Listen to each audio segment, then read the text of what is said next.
Hello, it is I, Ramses the 800th, and we are back. Comic-Con was great. I had a 2 week break to not get tired. I've recovered. I'm good. I'm ready to go, right? And we should start going because we have a lot to cover. We have 3 chapters of Kagurabachi, 2 chapters of Chainsaw Man, 2 chapters of RuriDragon, a chapter of Kaiju No.8, which I think came out today, and a new series that I'm going to be covering, which is Ichi the Witch. Ichi the Witch is a newer series. It has only 7 chapters, and in my coverage of this chapter, I'm going to do my same vagueness, because I really want you guys to go read Ichi the Witch. It's really good, and I'm not going to cover all the chapters up until now. I'm just going to cover the most recent one. So if you want to be up to date, I guess, read the 7 chapters that are out now, so that we can cover chapter 7 together.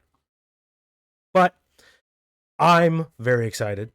I hope you guys are very excited, and let's just jump into it. First thing we're going to cover, so just in case you guys don't really want to care, you guys can just skip this section because we're going to be covering the newest chapter of Ichi the Witch. We're going to be covering chapter 7. So up until this point, we basically got the first introductory. I'm gonna be very vague with stuff. We got the first introductory arc, air quotes, and we see a lot of Ichi's personality in those chapters and a few other characters. Again, names are gonna be awful. I don't know the names, but we are now going to be hunting these things called Majiki, and it's really interesting. I really want you guys to go read it. But in this chapter, you get a little overview. Ichi is the only ever male witch, and it's such a good little series, right? And he has this weird demon, which is that thing, or Majiki. I think it's pronounced Uroro, something like that. I don't really know. The art in this series is amazing, right? Look at this spread right here. The personal belongings of, what is this? Witch Cadet Kumugi? I think that's how you pronounce it. This is beautiful. If I'm right, this is the artist of Act Age, I believe, and the writer of, what's that series? The demon high school one with the blue haired kid. I forgot what that series is. But this series, like when I first read it, caught me off guard with how interesting it was, right? But this is basically a half joking chapter. This is like setup and prelude to what happens next, right? Like this is a introduction to this next little mini arc, I guess, where they try to hunt the Hisame. I think it's called Hisame. And we get more characterization on Ichi and some of his now friends, which is a messenger witch that he kind of forced to tag along with him, and the other witch. I don't remember her name. It's like really long and weird. But this is kind of, we get more of her personality, and we also see more how Ichi thinks. And he's calling her basic magic interesting. He's like, you're amazing. That's sick. And we get a flashback to what her life was like, where you can assume that she didn't have the best life, obviously, because people are always telling her, like, don't try, you're not worth it, it's not worth it, blah, blah, blah, stuff like that. And he gives like this little analogy that he got from somebody in his village, is a blacksmith told it, like a blacksmith told it to me once. He said, no matter how exquisite the blade, if you don't care for it properly and use it well, you won't even be able to cut jelly with it. On the other hand, even the poorest swordsman will take care of a given. Wait, hold on. Reread. On the other hand, even the poor swordsman, well taken care of and given a proper edge. Oh, poorest swords. No, that's why I was confused. The poorest swords, well taken care of and given a proper edge, can even slice boulders, right? Basically, the worth of a tool is how it's used. Very good moral. And he's explaining, like, oh, I was thirsty, you gave me water, that's amazing. And he's doing unintentional stuff right now. He's basically destroying this girl right now. He's like, oh yeah, you're an amazing person. And you could probably assume that she's never had any kind of compliment like this in her life, especially from, look, he's a pretty boy. Look at him. He's a pretty boy from somebody like that. Especially with how barbaric he can be sometimes, but whatever. We have Uroro, I think that's how it's pronounced, being what is it? An antagonizer, basically going to the other witch who I can't remember the name of, and agitating her, and then which is also this is the one of the few series that actually make me laugh. So little tangent. I read a few of the newer series, like the 6 and 5 things. I read them; they were fine. This is the only one that I read that genuinely made me laugh, and it's 100% because of this character. That she's just really funny to me, and also Ichi. He gets crazy sometimes. But we get this scene, which is pretty freaky. Like just okay. So first off, these sharks are terrifying, and this little girl is running for her life after her parents were killed by this Magiki. I think that's how it's pronounced, or Magic. I think it's probably Magic, whatever. And she's running for her life, and then Ichi comes in and basically one shots the thing. Um, it's okay. I'm gonna flip the page, but she gets helped, and then we get this scene, which is just him being like, "Oh, I'm Ichi the Witch," which is title drop, but it, it it's so funny because I think this is a really good representation of the series so far. At least he's a happy guy. He's happy, and then he's causing destruction behind him for like these things that are bad. You know, he just says that's this is I think Uroro. That's one weird shark, right?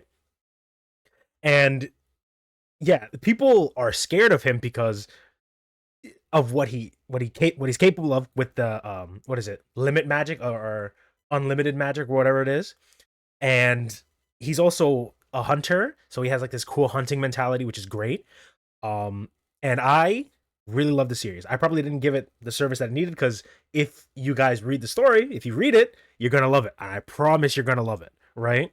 So I 100% vouch for this. I'm really excited for next chapter, chapter 8, and I'm going to be covering it so long as it's here. You know, I can't say that I was a day one. I can't. I popped in, I think 2 3 weeks ago, like chapter 4 or 5. I popped in there and I really liked it up until then. So I'm going to be covering this for the foreseeable future until it's like either dropped or if it keeps going. So that was Ichi the Witch, and now we can go to stuff that I think people will probably care about a little more. Kaiju number 8. So I completely forgot Kaiju number 8 was coming out. Truthfully, it's Kaiju number 8, chapter 116, and this chapter covered something that I'm really glad about. I'm very happy that they did, because that was something I've been asking for the past few videos. But this is basically giving backstory on vice captain, I think that's what it is, and then the captain of squad 1, right? And we're seeing this, how his kaiju eyes can kind of see like this aura, right? And he's like, "Oh, that guy, that captain, he's gonna be good, and I want him as my team," right? He says, "The third division doesn't deserve you. I give you permission to use the talents in the strongest division of the legendary blah blah blah." Right? Join the team. Join the first division. Division. He says no, and then he goes on to be to join the third division, becomes the greatest. He says he beats every single one of the close combat records, and they just start. They're not fighting, but they're going at this monster. I forgot the Dai Kaiju of the Reisei era. I think that's what it's called. And first of all, beautiful art, and second of all, we see like just how strong the first captain really is, with his eyes, right? And they're creating like these tiny explosions. And it says here, when a captain class officer engages in combat at full release, the area is designated as a danger zone to officers with an unleashed capable. What? My brain. The area is oh god, sorry. The area is designated as a danger zone to officers with an unleash combat power under 60%, right? And it says here, the captain's officer's combat power reaches the level of a Dai Kaiju, which is crazy. Capable of engulfing other officers and killing them. That is what the captain is currently, Captain what, Nakamura, I think it was. That's probably not right. Nakamura was doing. And Vice Captain is right there, bobbing and weaving, right? And these like orbs of like, I guess, destructive energy are from the captain. He's swinging so hard, he's creating like these, I don't know what you would even call them, but they're blowing up, right? And that's the danger. But the problem is this, right? The the Daikaiju, I think it's a Daikaiju. This guy, he's not getting hit by, he's dodging this easily, and that's scary. And then comes this scene, right? First off, we see how that kaiju sees him. He's like a weird monster guy, blah blah blah, cool stuff, right? The two strongest attack team of the two strongest defense forces, close combat people. They start going at it. They're fighting. Boom, boom. They're gonna do it. They're doing their big attacks. Fodder. That's what they are. They're fodder. Look, effortlessly grabbed both of their like weapons, and he's about to unleash some crazy attack. Yeah, look at him. He's like about to erupt. And then we get the good part of this chapter. That was all cool. The art was amazing. It's a cool fight scene. Everyone loves that, right? But this is where we get juicy. Because I don't know if there's going to be a break. I don't know if there's anything, because it didn't show like when the next chapter will come out. But this little section with Kafka and like the weird underwater section is really cool. He's saying to himself, I have to go back. I don't care what's happening. I need to help. I need to do something. I need to go back. And then he hears a voice. What you desire is continuing to fight what you desire. Not asking anything. You're hurt. Do you still want to continue fighting? Kafka says, that is my desire. That is what I want to do. I want to join Mina and my other teammates and fight. I see. We're finally getting the Shogun stuff. And then, okay. So he says, I see. Then come. In order to form a stronger connection with us. So, I don't know how to go about this, truthfully, because this is crazy. It's crazy because this implies that obviously the kaiju inside of Kafka has some sort of weird connection to humans, right? Obviously, because it could turn a human into a kaiju, right? But the craziness is this. This probably isn't the kaiju. And especially since he says a stronger connection with us, multiple. Do you think this is a one for all vestige kind of thing, where it's like, oh, all these different people have inherited this power, and every time the power transfers over and over again, it gets stronger? Do you think it's something like that? Or do you think when this kaiju goes into somebody's body and they get the power of the, whatever, to turn into a kaiju, that when it leaves, it kind of takes a part of their memory with it? So these aren't technically the actual people. Like, this isn't their spirits, but it's kind of like their combined minds and knowledge, And when he says a strong connection with us, it's kind of like, I'm trying to think. It's kind of like when we all are on the same wavelength, you can draw out more of our power, kind of thing. That's why in Kafka's like kaiju mode, when he goes actually full kaiju, he can do it for a minute because he trained with it. And because he was in a dire state, and because he's like, I really want to hit this guy, I really want to get rid of this kaiju, that he's able to get to that level of strength. And do you think that if he makes this connection with whoever, the Shogun, this guy, he's able to bring out even more of that power? Am I making sense? I hope I am. Because this is really cool to me. Because all I know is next chapter, we're probably going to get another flashback, or we're going to continue on with this training thing. One more thing with this. After this, do you think Kafka is going to be stuck in monster form? Because if he's stuck in monster form, that's going to be very interesting. because they already said he can't stay in monster form any longer. He kind of died in monster form. Do you think this is going to be his monster form? Like he's gonna get stuck like this? Because this guy looks normal, right? You see like a neck here, but you don't really see anything else. Like whatever. I'm so excited. I'm super excited to see what happens next. So that was Kaiju No.8, chapter 116.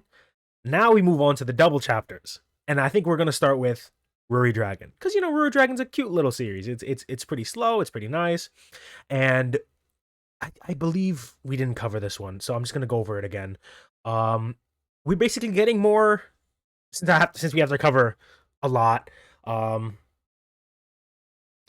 Basically the plan of Ruri. Wait, is this? Hold on, I have to give me 2 seconds, right? I have to just double check this, because I don't want to like spoil stuff. Hold on. Okay. Okay. Okay. Good. So, because since there's 2 chapters out, I think I was combining them in my head.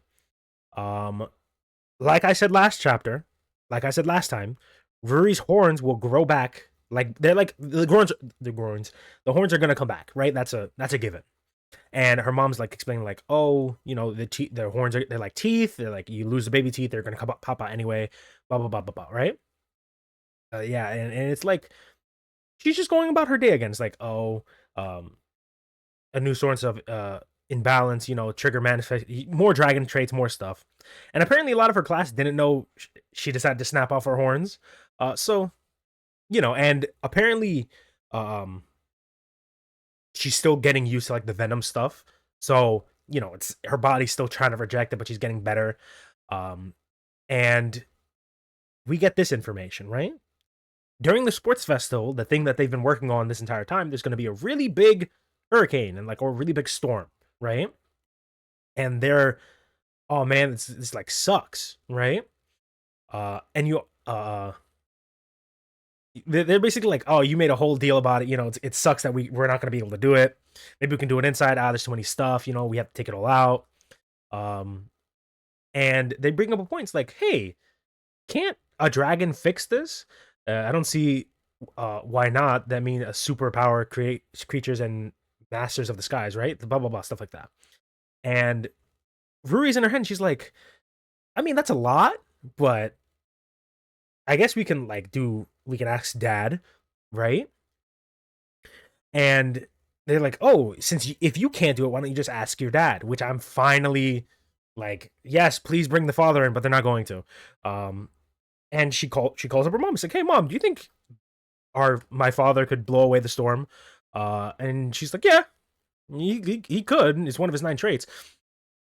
But this is like a pretty interesting thing, right?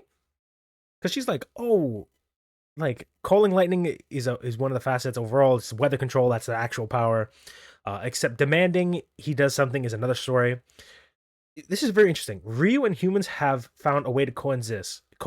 Part of that deal was the former vow not to wield their powers. Excuse me? Powers as in this is the former vowing to never use their powers, but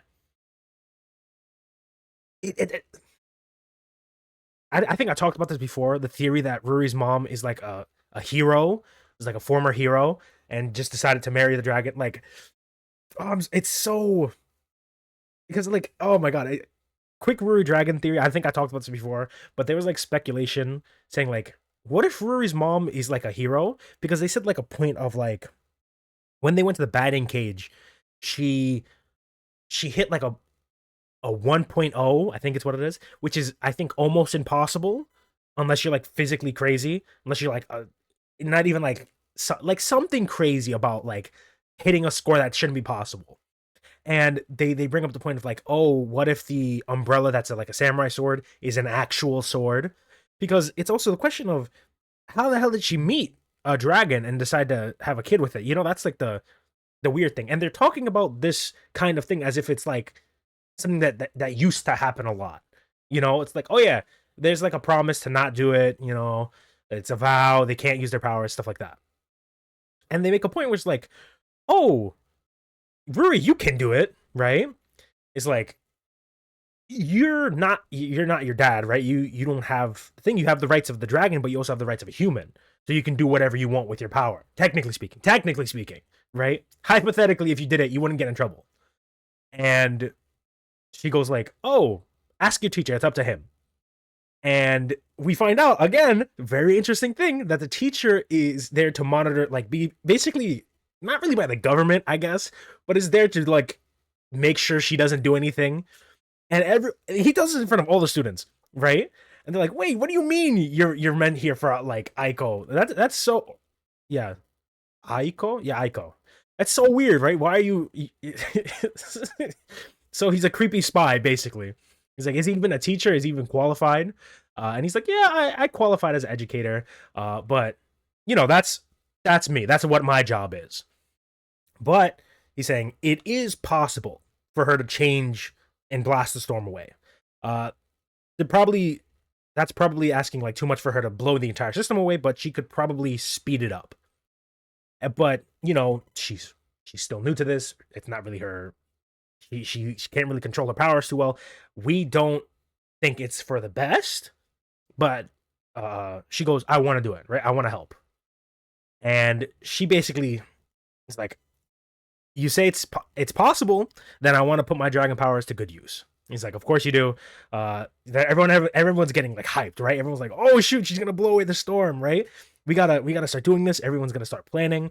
And this chapter 22, ends off with, "No time to waste. It's drawing up the plan. This is a big deal, so best strike while the iron's hot." So right at the end of this, they're trying to figure out a plan for her to call the lightning, basically, and like blow away the storm. Now in chapter 32, first off, beautiful artwork and a little foreshadowing. This is chapter 23, which is also called "I Am a Dragon," or "I'm a Dragon." And like I said, her horns basically grew overnight. They popped out overnight. They're going to come back overnight. And she's realizing like, oh, I guess healing up is like nothing's business. My hair's getting longer. And she has the conversation with her mom, basically like, oh, like, they're like talking about the horns, talking about stuff. And we get this scene where I think this is like after school hours, and Ruri's in the school. And she's been storing up electricity, all the electricity she can, right? And she's like kind of like setting off electric discharges. The typhoon's hitting a lot sooner than the forecast said. It's Sunday, yeah, it's over. And Ruri's basically asking, "Why are you guys here? Right? Why are you guys here anyway? Why'd you show up? It's a weekend, we don't even know if it's safe." And of course everyone says, "Because we want to see this, duh," right? And they're talking about how, like, we get a little bit of a flashback saying, oh, the teacher saying, oh, you have to, like, to accelerate the typhoon, you have to build up a lot of energy and discharge it into the sky, obviously, with your powers, to kind of blast away the storm, almost. Kind of like use up all of its energy and expel it, right? So she says, draw up all the lightning so it can get hit, so you can hit it like crazy, right? In the meantime, the action committee will help us plan for the storm and carry out operation. That's the whole plan. Yeah, they're basically saying like she needs to build up all this electricity. She needs to, like, every chance you can, charge up. Don't do nothing to let it off. Blah blah blah blah blah. And they're saying, Ruri's mom goes to like a doctor and is like, "Hey, is this like safe?" And the doctor goes, he doesn't see anything wrong with it. He's like, it's possible on paper, theoretically, yes, she can do it, right? But only if you're sure using the ability will, like, it's gonna suck after you fire this off, but it depends on how much it's gonna suck. If your body can handle it, who knows? And we get the scene of them taking all the stuff inside, and basically everyone in the class is there because they all chipped in. This is like a class stuff, and they're making fun of the fact that, oh, she's probably afraid of lightning. Oh, I mean, as much as anyone else, like, probably, they're kids, they're doing kid stuff. And we get this really nice scene where it's like, oh, maybe you should, like, some of the students are like, oh, maybe we should call it off. We don't want to take her out of her comfort zone. And then Ruri asks, like, what do you guys really think about me? It's like, I have horns, I breathe fire, and I'm about to call down lightning. I'm clearly not a normal person. So what do you see in me? Be honest, right? And honestly, this scene is like really cute because they go, "Oh, this guy says a classmate," but then people start saying like a cryptid, demon, superhuman, monster, yeah, monster, and they're basically what is it? They're busting her chops basically. They're like, you know, you're a weirdo, you're a monster. But they say like, "Oh yeah," she asks like, "You're not scared of me though, right?" And they go, "No, not really." And this is the guy who got singed. He got burned in the first few chapters. Like his hair was like toasted. Um, and then Aiko is just like, "Oh shoot, these guys like mess with me like that. That's cool." And then she's like, "Okay, I build up. I have the energy. Time to go." Right? And she's like, she starts running. Her personality switches again, where she's back to being like hyperactive and happy.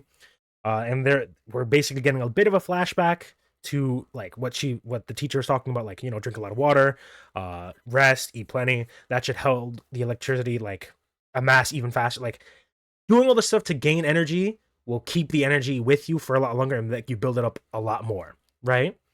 She's wait for the signals, discharge everything you've got, and call down the lightning, right? So build it up, run up, and chart in like lightning bolt, right? And we're saying like the lightning itself won't hit you; it'll hit the nearby thing, but you know, still be a little careful, right? And we get this first off beautiful, like all this entire page is like full of beautiful art. And she's like, "I'm really happy they don't think of me as a monster. They think they still like like even if what they said was superficial, like they were lying and they were saying stuff, that was still enough for me to stay brave." And she says, "Because no matter what, I'm a dragon." And she does this giant thunderbolt. And if you look at the thunder, I didn't realize this when I first like read through the chapter. Look at the shape of the thunderbolts, all of them, not just this one, because this one obviously looks like a wing. If you can see that, it looks like a giant wing. But if you look elsewhere, you have a tail right here and a dragon head, or just, you know, bigger dragon horns. This is amazing. And I believe if you've read the one shot, the original one shot, the first one where you actually see Ruri's dad back then, Ruri's dad, I believe, has 4 wings, 2 on each side. In this one, you see 2 wings, technically, because you get this one right here with his main lightning bolt, and this one right here with his main lightning bolt. You know what? You see what I mean? So if you want to, you could say, "Hey, 2 wings," or you could say it's 1 for each side. You know, either way, it's fine. Beautiful art. She calls down this giant thunderbolt. Look at that. And then the sky parts, the rain stops, and that is her actual 3rd trait, which is the ability to control weather, right? And that's crazy. It's crazy that she's able to do that, but I'm really happy with these chapters. What I'm really looking forward to is when we finally meet the dad, because that's gonna explain a lot. And everyone saw this. Everyone's like, "Oh shoot!" Especially when the rain stops. Everyone heard this thunderbolt. There's no way they didn't. Everyone heard this thunderbolt, and then the rain just parts immediately. They're gonna be like, "Oh, this girl's sick." Blah blah blah. I'm very excited for next chapter because the way they talk about a lot of things gives me the idea. I talked about this later earlier in the episode, in the video, earlier in the video, where it's like obviously there's something else going on in the background. There's like a story going on. There's like this government group that's watching her basically, or like the secret organization that's keeping like tabs on her to make sure she doesn't do anything crazy. I'm waiting for I have no like expectation that this is gonna be like it's gonna turn into anything else other than like this kind of thing, but I'd like to get some of that info. Like, oh yeah, I was like a hero-esque person, blah blah blah, or I did have to fight the dragons before, right? Or something like that with Aiko's mom. But if we don't and we just get more hints to it, I'm okay with it. But I do want to see the dad more, because having Aiko meet her dad is like a cool little thing. Again, I'm going to talk about the one shot. In the one shot, when she meets her dad, it's kind of like a realization moment. When she meets her dad, she's like, "Oh shoot, this is what my dad's like. That's really cool." But I don't know. I just want to see the dad really bad because I think it's gonna be really interesting. and maybe even introduce other weird people, you know? Because obviously dragons exist in this world. What else exists to the point where they have people who are okay with this enough to go, okay, yeah, we're just here to watch you, make sure you don't do anything? Like, what does that mean? What, like, okay. I love the series. I hope you read it. That was chapters 22 and 23 of RuriDragon. Very excited for chapter 24. I think that comes out in 2 weeks. But that's the end of that section. Now we go on to Chainsaw Man.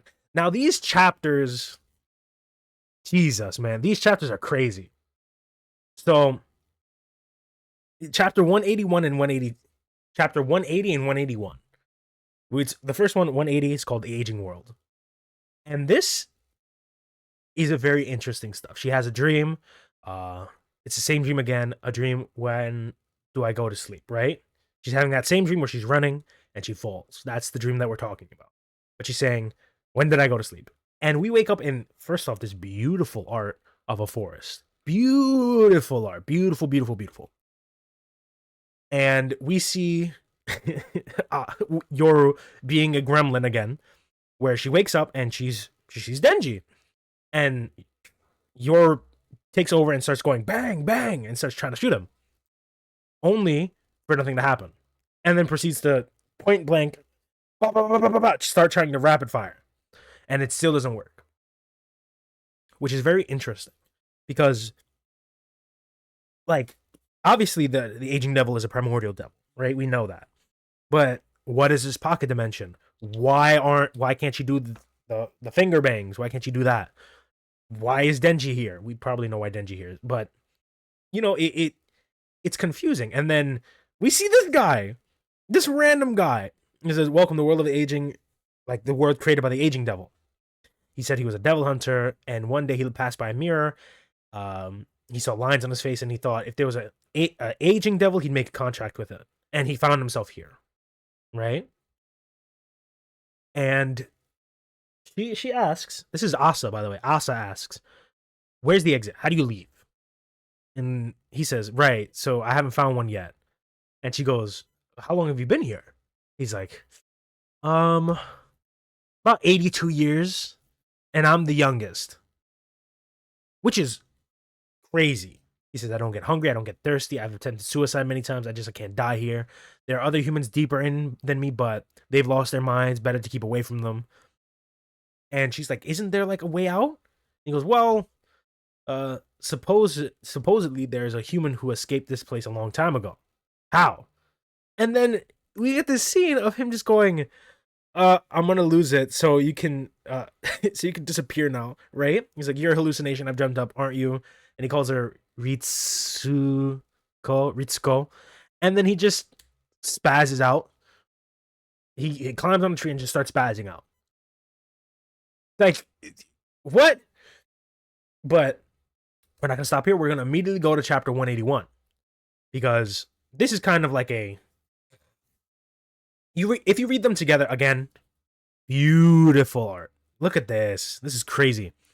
Again, we get another scene of of Asa trying not to freak out, right?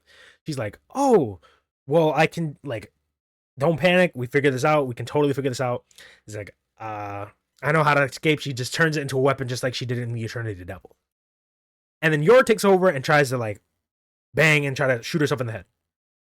And we find out devil powers don't work. They're not working here. And she doesn't really get why.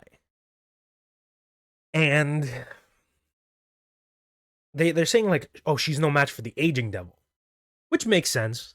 More people are afraid of aging than people might be afraid of, like, guns or war and stuff like that. And she gets angry and punches a tree. Tree says, "Ow," because a tree is a person.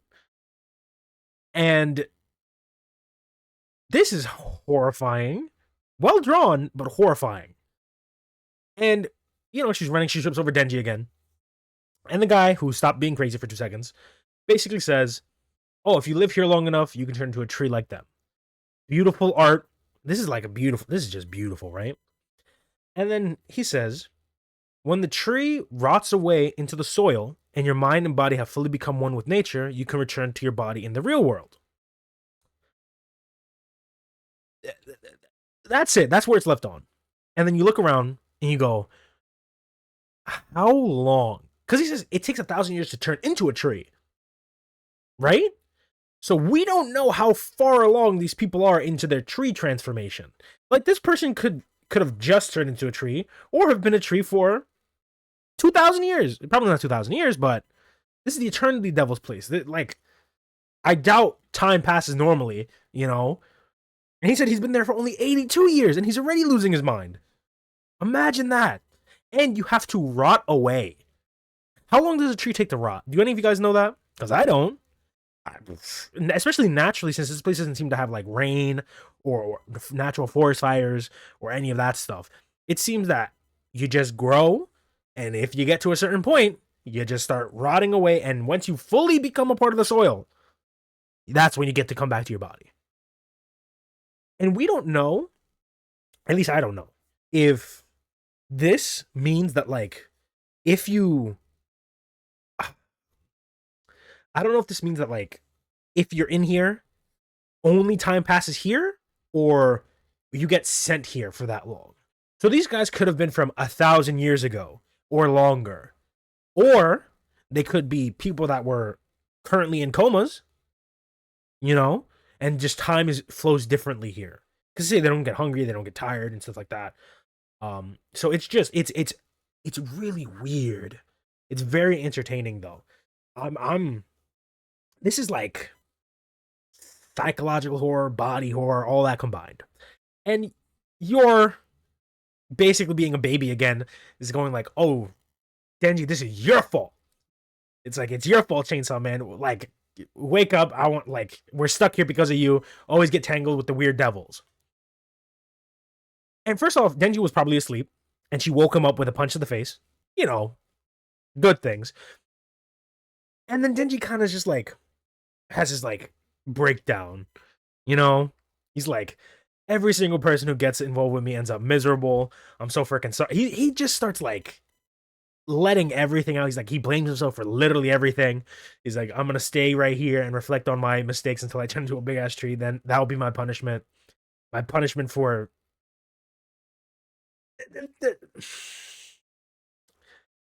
Denji is like a really sad character, because when you think about it, not even when you think about it, look at what happened to him, right? He's a teenager. He was a teenager who was a part of the mob, not, well, because of actions of his own, but, you know, he was a part of the mob. He had to sell off body parts to be able to eat anything. He ate anything because he didn't have a good life. The first person that he met that was nice to him, abused him basically, tricked him into like being a subservient dog, had all of his friends get killed.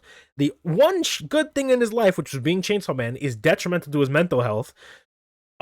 His sister, roommate, best friend, I don't know, he saw their head on a platter, dead. And he says, everybody that I like, everybody that I care about either dies or tries to kill me. And he's just like, I'm sorry for being dumb. I'm sorry for being like an idiot. This is my fault. Everything's my fault. This is my punishment, right? And yours just like, stop crying. Like, I'll hit you. You know, I'll hit you. And he's like, I'm sorry. Like, I can't do anything, right?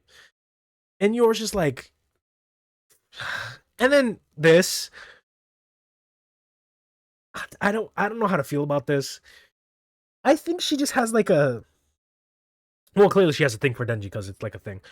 But this is you see the things in the spirals in the eyes. But sometimes she gets on my nerves, honestly. Because it's like, really? You just punched him in the face. You just called him stupid. You literally blamed everything on him. And the moment he starts spilling his guts on how bad he feels, then you kiss him? Nah, like, yeah, oh my god, it's so weird, bro. It's so weird. I like, this chapter is again just like, you feel so bad for Denji, you know? He can't have anything good in his life. And the thing is, like, he says it's his fault. It's really not. Most of the bad stuff that happens to him is because of other people. Pochita dying, him and Pochita being killed and merged in the first place wasn't his fault. It was the fact that they got a zombie devil and blah blah. They killed him, right? Makima was specifically hunting Denji. Um, what happened to Aki was because of Makima. What happened to Power was directly because of Makima. The only person that managed to escape, well, two people. The only two people that managed to escape this downward spiral of hell, I guess, was Kobeni, who we haven't seen in this part yet, and I was gonna call him Kusakabe, but that's not who it is. The teacher guy, he's still around, I think. They're the only two people that haven't suffered anything. And again, Nayuta didn't die because of Denji. She died because people wanted the chainsaw. So it's not. None of it is his. None of the stuff that happens to him is his fault. He's a teenager who had an awful life, and he's trying to experience all the stuff he wants. But there are people around him who are trying to use that, I guess, innocence and make him do whatever they want. And he's a teenager. He's gonna listen to like the pretty lady, But oh man, it just sucks being Denji. He can't have anything good in his life. But so we got that right. Those are the two chapters, chapter 108, 180, and 181. Right? Cool, sick, awesome. What happens now? There's two things. We can continue in this scene where they're inside of the aging devil's world and they try to figure out a way out, or we don't do that and they're still inside and they have like a super long time skip of them aging and like turning into like rot, right?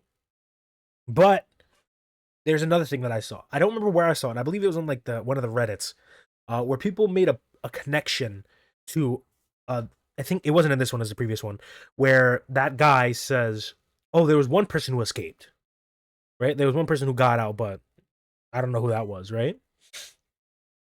And they connect that to the weird squinty eye guy. I forgot what his name was. The guy with the octopus devil. Or we don't know what devil he has. Or with the octopus power, right?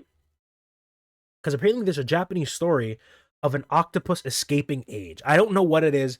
I can't remember. If you guys can tell me in the comments what it was, I can't remember off the top of my head. But they said it has something to do with him, the octopus guy. Because he, like they were saying, he's making weird comments. He's been like doing like weird something. He had like a really interesting line about getting old, or interesting line about dying, and something like that. If you guys can tell me what that is, I'd appreciate it. But off the top of my head, I can't remember it. But we could cut to him, or we could cut to them figuring out a way, because she can't use the gun devil and she can't use her devil powers. But what about the Chainsaw Man? Can he do the ripcord? Obviously, he's not in Chainsaw Man form, but could he? Could he just rev up and then start eating the ground as a way to get to the aging devil? We don't know. So that's very interesting. I'm very excited to see what happens next. Again, there was no designated time for this, but for the next chapter. But let's hope, because there's only good stuff that can happen. Now we cover 3 chapters of Kagurabachi.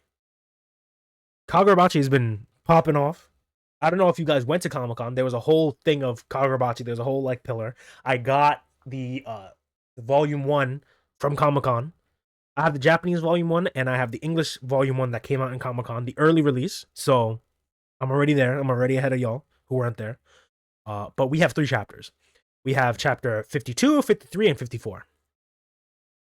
So again, especially for this, since a lot of it is a fight, and there's a lot of theming in these fights that I am not qualified to handle. I just like looking at the pretty colors or the pretty art, right? But let's just basically do this is the fight between oh my god, my brain. I can't remember any of the names. Whatever. They're basically having a conversation about like, oh, this is like a reflection. Like he's saying like, oh, Chihiro, we're reflections of each other, right? We're the same, exact same. That's the whole point. And we see Chihiro throwing hands, fighting, being sick. And they make a connection to what is it? The Sasuke play? Whatever. And this is like pretty interesting. We're getting more detail about how the fighting works, about like lore and stuff. And I think I talked about this before. I don't know. You'll have to correct me on that. But he's saying like, oh, when it comes to this like power that these guys have, it's kind of like doping, right? It's kind of like using drugs for like drug enhancement, right? And they're saying like, oh, in the hands of a skilled person, this drug would be crazy. The problem is, if these people have no training, they can only really do so much. So, there's the power level is skill based matchup. And he starts playing a supporting role, basically going like, oh, go here, go there, fight like that, And Chihiro kind of just comes in, kills these three guys, and lands in like a badass. People dead all over the place. And we get this very interesting scene of Chihiro seeing the fear that he's causing these people and how they see him as a monster, right? To the average person, even though you're helping, even though you're doing stuff, they see you as a monster. And this guy says, I'm the only person who can understand you, right? That's the end of this chapter. And Chihiro says, shut it. Cut the BS. Literally, he didn't curse. I don't think Chihiro's cursed in this entire series yet. But we continue on in 53. Which, in 53, the manga, I have to remember his name. I can't remember it off the top of my head. He literally drops, not one, not two. Wait, I thought he did 3. Sorry. He drops 2 full cover arts. Oh, no, he did do 3. Because he was on the cover of Shonen Jump, too. So he dropped 3. I don't have that one here. I'm sorry. He dropped 3 full color arts. Or full color spreads, I guess. Well, not full color spreads, but like cover spreads, right? He did full arts, which is crazy. Great, beautiful. And this one's called Darkness. This is the very introspective chapter that I do not have the qualities to cover. But basically, Shimura's like, hey kid, don't look at me starry-eyed. I'm not a good guy. We killed people. Tons of people, right? We're not good guys. We're not good people, right? And Shimura says part of the reason that he like gouged out his eyes was because he couldn't stand seeing severed limbs and seeing dead bodies. I don't know if that's here, but we're gonna cover it anyway. That's what I'm saying. If you're coming here for non-spoiler stuff, A, don't, and B, I'm covering 3 chapters. I'm gonna mix stuff up, but this again is just a chapter completely full of beautiful art, and Chihiro is realizing, there's a lot of people around me. I can't fight the best, right? He has hidden attacks. I can't really move the way I want to. I have to be very careful. And then I can't remember this guy's name, but he starts talking about the hero Sasuke and the play he was watching. And he's saying the guy's so boring. Sasuke is garbage. You can't worry about hostage or 2 in real life. You'd be dead. You're a killer, but at the moment of truth, you want to play the hero, as if you weren't just a monster. Chihiro, I want this to resonate with you. You're one of us. You're like me. You don't care. Who will you sacrifice? Chihiro. We get this scene, which is crazy foreshadowing for the next chapter, but we see Chihiro surrounded by people choosing to stop moving. He's like, I'm not going to move. I'm not going to do anything. And he gets chopped to the bits. What is this? 1, 2, 3, 4, 5, 6, 7, 8, 9, 10, maybe 11 crows. Right? Because if there's one broken, probably 12, probably 11 crows. Boom! I don't know if they pierced through him. I don't know if they just cut him, but they did a number on him, right? Yeah, here we go. Here's the stuff. It was like, the reason I blinded myself because I couldn't stand the look of severed flesh. And he says, I'm going to hell. We're all going to hell. There's no changing that, right? I don't want you to admire me. I'll respect that. You're welcome to do that. You can respect me all you want. But you're not trying to become a swordsman anyway, right? So it doesn't matter. So let's see how many things are on here. 1, 2, 3, 4, 5, 6. Okay, there's too many. There's a lot. He got chopped up a lot. And we get this really cool scene where he's like, oh, Father and sword bearers fought to protect others. They were definitely heroes, but they avoided that label because they felt guilty about their sins, right? That's why they all say the same thing. You'll find your path different from mine. Don't choose hell like us. And Chihiro says, sorry, I'm going down the same path too. Kuro. And like, when you first see this, you're like, what the hell is he doing? What is this? Is he like bleeding everywhere? And then we get this really cool, like, I don't even know what to call it, where it's all pitch black and you can see all the details through the darkness. The sword, you can see kind of, oh my god, it's so cool to look at. And we see one arm and we see two. And then we cut to what's after. Great art. This is all crazy, right? We see Chihiro standing over him, and he says, like, don't worry, I'm a sinner too. The first time I killed a person, I accepted that I was a monster. The least I can do is refrain from causing harm to others, and take you Hishaku? I think that's how you pronounce it. I have to remember that. You Hishaku bastards to hell with me. He's doing a, what is it called? What's that thing? It's not Hellboy. Doom? Is it Doom? Whatever. He's doing one of those. Whereas I'm taking you, if I'm going to hell, I'm taking you with me. Or I'm in hell, you're going to die there, right? He says, now talk. Great way to end the chapter. Oh my god, I remember being so excited when this came out. Because this is Chihiro's resolve. It's him going, this is how I am.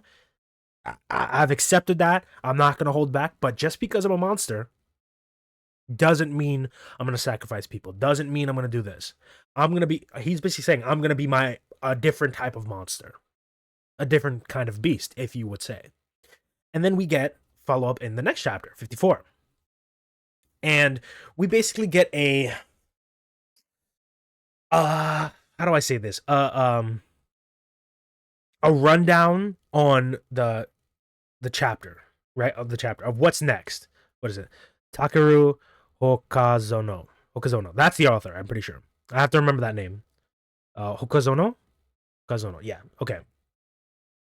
So, they're basically, like, these Saiku guys? Whatever. These guys with the hand tattoos are basically explaining to themselves, like, basically explaining amongst each other what we're gonna do, right? Like, why are we doing this? What's happening? And all the backup plans we have. This guy, who I think is gonna be, like, the main villain for now, like, he's the main antagonist, he's gonna be the problem stuff. He's basically like, oh, you know, we have all these plans. Our main stuff is to deal with the enchanted blades. We sent this guy to deal with Chihiro because reasons, but, you know, we can't really do anything like that. And he's saying, giving this guy who's only been alive for a few years this experience with Chihiro will be good. He'll master an enchanted blade quickly, right? And he says, but, you know, if he fails, we have a bunch of stuff. We have a bunch of backup plans. We don't have to worry about him, including our trump card. That's important. What is this trump card? I want to know. Let me know. And Chihiro continues on. Spill it. Tell me everything. And then we find out what he did in the paper. He basically expelled. Okay, wait, no, it's not on this page yet. So, oh no, it's right here. I filled the space with goldfish like you filled the space with paper. And you can tell because if you look at it, you know, you see the goldfish everywhere. You see them at the ends of the stuff. So he's basically sending out God knows how many goldfish to cover the area to blind this guy. And he explains, the reason I let you slash me was because, yes, not everything you can make. Yes, I saw you create a bunch of paper stuff, but I also knew that you couldn't create like a bunch of those cranes. So, and I knew that they're very fragile, and when they attack, the cranes die. So I needed to let you do all the cranes, because if I didn't, I wouldn't know how many cranes you have left. I didn't want to risk you hurting somebody. So I waited for those cranes to be ready and gone so that I could deal with them. And I could deal with you. And he's like, I did this all to protect somebody. Protect random people. In the end, they're nothing like us, right? So long as they're safe, I don't care. It doesn't matter how they see me. Killing is horrible. Yes, we're both killers, but I refuse to accept your ways. And this guy, I don't know his name. I'm sorry, I can't remember his name. Was like, but killing is killing. Like it doesn't matter. You're killing people. It shouldn't change anything. And Chihiro says something very important. Not all killing is the same. I refuse to accept that. Sorry.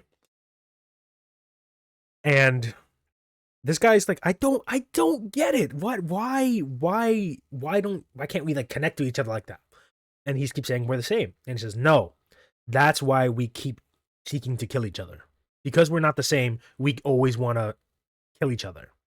And he finally gets like oh, I get it. We seek to kill each other because we're different. That's why when we meet, we fight to the death with everything we've got. This is friendship. I think this guy would love Naruto. He'd love Naruto. Naruto and Sasuke's friendship, he'd be like, yes, that's me. I'm Sasuke. Actually, no, he'd probably think he's Naruto. I don't think he would like Naruto because Naruto kills barely anybody. But, whatever. And then he just starts telling him info. And Chihiro's like, wait, what? He's like, oh, okay. And we get like a basic rundown. This guy, who's the leader, the man called Yura. This is Yura, who's basically the main antagonist right now. Right? I don't care what he's gonna be. I don't care how he dies. He's the main antagonist as of right now. He appeared in almost every single arc, and he's always pulling the strings.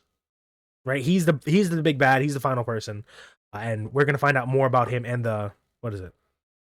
Hishaku. I think that's how you pronounce it. The Hishaku. And he says like, there's only 10 of us. He's one. We know two others. We know 3 others. We know Yura, the weird guy with the collar around his mouth, and we know the old guy with the hat. We know him. We know those 3. So we technically know 4. We know almost half. And we start hearing about Yura. I can call him Yura now. We start hearing about Yura being like, okay, he's spilling the info. Good. The reinforcements are going where we want them to be. I think it's a smart move. Right? And he's like, we start going at it. We start fighting. Everything will be okay. Right? And we still have the trump card. Now we cut back to Shimura. And the bodies start erupting in plants, or at least plants start coming through the bodies. I don't really know. But beautiful art of the temple being destroyed. And I'm very excited to see like what happens because we're setting up like pretty big fights. And I think, if I'm not mistaken, these are enchanted blades. If I'm not mistaken, I don't remember because he's carrying these. I'm sorry for like showing up without a proper weapon, but now everything's ready. Soon we'll be on the same playing field. Then we can really battle to death as equals. So he's gonna die. That's not gonna be a problem, right? But the real question is this: will Shimura die? So this is also the other guy we were talking about. Will he die? Will Shimura, the blind man, die? That's an important question. And we're basically getting an update on Hikaru. And basically, like, it's only been 10 minutes. He's not ready yet. And I don't remember what this guy's name is, but he's like, oh, that's bad karma for destroying the statue. And Shimura's like, I'll deal out your punishment. Don't worry, I got you. I'll get it back in blood, basically. I'm worried for Shimura, right? Because Shimura's the one guy we have history on. He knew Chihiro when he was a kid. He hung out with Chihiro. I hope he doesn't die. Because we can assume that these 2 are the enchanted blades for Shimura and this guy. I can't remember his name. We can assume that that's their weapons. I doubt both of them are going to die. But I also hope none of them die. If that makes sense. Because Shimura, he's not really the mentor, but he's kind of like the only other real link Chihiro has to his dad. Like, that's his guy. That's his thing. And he hasn't gotten to reunite with him. especially since he's dealing with that guy, you know? And it's gonna suck if the next time he sees him, he's a corpse. Yeah, I think because we still have time on Kari, and he still needs to recharge. I think if Shimura is going to be losing, he's going to get like teleported away. You know, I hope at least. Or it might be the inverse where Shimura's like, I can't, I'm gonna die anyway. I'm sorry. Dip without me. I got this, you know? Um but I really don't know. I'm very excited. I'm very excited to see what happens next. Um I'm trying to like I like doing the speculation parts because, you know, it's interesting. I like trying to think this stuff through because I can't tell if this arc I read this on again, I read this on like a Reddit thing where it's like I can't tell if this arc is ending or if it's not even halfway through it, you know? Because this is like such a very impactful arc. And if we start killing off the sword wielders, that will kind of I say throw things out of balance, but this will kind of put stuff on a weird level. You know what I mean? Because we already have two of the swordsmen. We know one of them, the person who had Cloud Retainer, is dead, so that's a mute point. But we still have, what, 3 others left, I want to say? We have 3 others left. This guy, I can't remember his name, probably isn't going to die. I think his name's something with a Y. I don't know. He's probably not going to die. Shimura's the only one that really makes sense to die, but I don't want him to because he's cool. And I want to see them get their swords so they can see how strong they are. You know? But, you know, now, if they wanted to kill him, now would be the time. Because we also know he's really strong. He's really strong. And that's a good time to show just how strong this guy is. I don't know if there's like a ranking to them, but we'll see how strong this guy is if he kills him, or if they're going to blow for blow, we can tell that they're on the same level, which will be another problem for Chihiro to deal with. And if this guy gets even one of those sacred swords, if they are sacred swords, that's going to be a problem, right? Because we saw Chihiro struggling with the other guy. I can't remember his name either. The guy who had Cloud Retainer. We saw him struggling with him, and he had it, I think, less than Chihiro did. So it's tough, you know? It's gonna be tough. But I'm very much looking forward to what happens next. God, I don't know when this arc is gonna end. I'm very excited. And that kind of does it for Weekly Manga Roundup today. We covered a lot. I don't know how long this has been going on. An hour. An hour we've been going on. I've been yapping for an hour. I apologize. But it's really cool stuff. I really hope you guys check it out. I guess I could do the manga recommendation of this week. Ichi the Witch. Read Ichi the Witch. It's great. It's amazing. Read Ichi the Witch. I'm going to pull it up again. Where are you? There you are. Read Ichi the Witch. It's great. It's amazing. So, yeah. Again, I appreciate all you guys coming for like, even for a minute, even for a second, just to watch one of my videos. I've noticed that a lot of my manga roundup videos have been getting a lot of views. I think one of them has like 22. That's amazing. I don't know how you guys are gonna respond to an hour-long video, but you know, whatever. If you want to hear me yap, put me in the background. I don't know. But again, I appreciate it. And I will stream. Tomorrow. I promise. So, you know, I appreciate everything. Thank you guys. And I'd like to bid you all a farewell.